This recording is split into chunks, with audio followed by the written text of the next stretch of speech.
What's up, ladies and gentlemen? Overskilled Gaming is my name, Hearthstone is the game, and today Blizzard revealed 10 new cards that I want to present you and also discuss for you.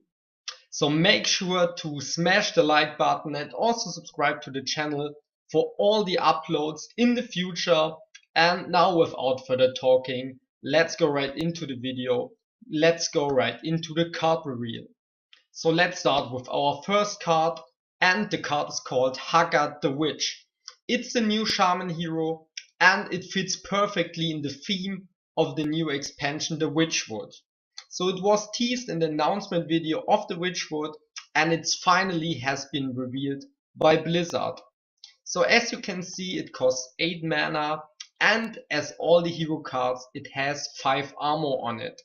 It battle cry reads that we deal 3 damage to all the minions, so it's just one of those well rounded up area effects like something between a Blizzard and Flamestrike from Mage. So it comes with the passive hero power Bewitch, which is really interesting because it's the first passive hero power on a hero, and it says after you play minion, add a random Shaman spell to your hand. So it's basically a card generator for Shaman, and as you can see, it has its ups and its downs. So since the most of the Shaman spells are kinda useless or not that good, like for example the classic example is Totemic Might, and yeah, others aren't that good because they overload you or they are simply not that useful, it's kinda problematic with those spells.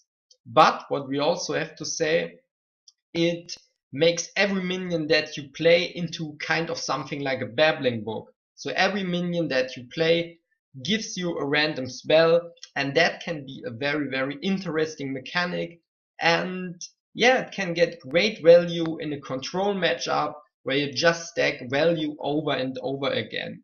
Maybe it can be used in something like an elemental shaman deck. So it also has a great option with the echo mechanic, the new echo mechanic that I talked about in my first video of the expansion. So I can definitely see that it is played, it is not as spectacular as we all hoped, but I think it's a card that basically can be played. So our next card is another card that is a Shaman card, and it's basically like a babbling book, but yeah, not for mage, but for shamans. So we basically get the frog we all know, so the 1/0 frog with taunt on it, and it's basically a beast like the other frog. So its text says battle cry, add a random shaman spell to your hand. And yeah, I don't think there's much to say to this card because as I mentioned earlier, shaman spells are in general not as good as mage spells. So these spells aren't that powerful, and I don't see how you can fit that card in basically any of the yet known shaman decks. So it's a cool artwork, the frog looks amazing, but I don't think a lot of players will utilize the effect of this card. Next on the list is the new Hunter Legendary card, the Houndmaster Shaw. So it's a 4 mana minion which gives us 3/6 in stats on the board, and it's not a beast of course. So it has the new mechanic Rush on it, and if you don't remember, Rush means so all of your minions basically have charge, but they can't charge into the face, they only can attack other minions. So what it basically means is it's like Tundra Rhino, but for less mana obviously, and it gives you better stats, and all your minions have rush instead of charge. So what we can say, it does a lot of things better than Tundra Rhino. It's, for example, awesome to combine with death rattle effects. Think about if you play Savannah High Main, and yeah, you can rush into other minions and still get the death rattle effects. but it also has downsides since Hunter is a very aggressive deck in general, and it's a class where you want to have the option to attack your opponent's face. You don't want to trade a whole lot, at least not in the decks that are currently known to Hunter. So it has a lot of potential because, as I said, it has good stats, and a 3/6 is for most classes very hard to remove. So I can definitely see that card played in like a control hunter deck. If control hunter in any way or mid-range hunter gets very popular, this can be a great card just to trade very effective. And it can work very good against aggressive decks since it has an auto taunt on it because you don't wanna let that guy live. So before we talk about the next card, let's make one thing clear. Warlock doesn't need more OP cards at the moment. So that is the first thing. So with Glinda Crowskin, we get pretty much a similar card to the previous Hunter card. It has one of the new keywords, one of the new mechanics on it, and yeah, it gives all other minions in your hand the Echo ability. So it's quite like Houndmaster, sure, but since it costs 6 mana instead of 4, it's way harder to combo with all other cards in one turn, and also the stats are worse, so you get a 3 attack and 7 defense card for 6 mana, which is mostly garbage, and it is very easy to remove for most of the classes at turn 6 or turn 7. But I can see in some strange kind of ways a good value if you could keep it alive for more than one turn. Think about any options with like Leroy, where you can play Leroy 2 times the next turn and deal 12 burst damage combined with her 3 damage, so 15 burst damage. Yeah, but that looks a little bit shaky. I don't know if that is very possible.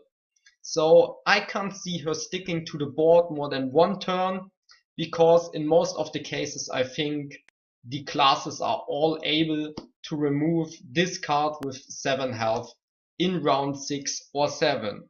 So I don't think she's very good, but yeah, it's hard to say, kinda hard to say at the moment. I can see that maybe some expert Hearthstone player is able to make her work, but I think it's very hard. The next card is called Wispering Woods, and it's a druid spell that gives you a 1/1 wisp for every card in your hand for 4 mana, so it's another 4 mana druid spell. I don't think in general that that is a good card, because if you want to use it in an aggro deck, you mostly don't have a lot of cards in your hand. So, and I also compare it to living mana, and I think 2/2s are straight up better than just 1/1s, because 2/2s harder to remove. I think these 1/1s are very easy to remove for nearly any of the classes. So I also don't think it will work very good in slower decks, and I simply can't see how this could work, and yeah, this could be better than basically any cards, any Jade cards that are at the moment played in Druid. Oh boy, oh boy, oh boy, Blizzard, what are you thinking? So they're actually giving us an apple in the game. So the next card is the Witchwood Apple, another druid spell, this time for 2 mana, and we get 3 2/2 trance in our hand. So straight up, I don't think this card will ever be played. I don't think it is good in any kind of ways, because if you want to play all the 3 trance, you have to invest 6 mana, and what you get is simply a force of nature. And basically the trance don't do anything for you. So I don't want to talk about it. Forget it. I could be proven wrong, but I don't see how at the moment. So let's talk about some cards that are actually good. So Rebuke, the card reads enemy spells cost 5 more next turn. So it's basically a low fab for 2 mana. And I can see the use of this card, because if Paladin could use low fab right now at the moment in the decks, I really think they would do it. So Rebuke only costing 2 mana, and it does do the same as low fab. I would say that is a great card, a really great card.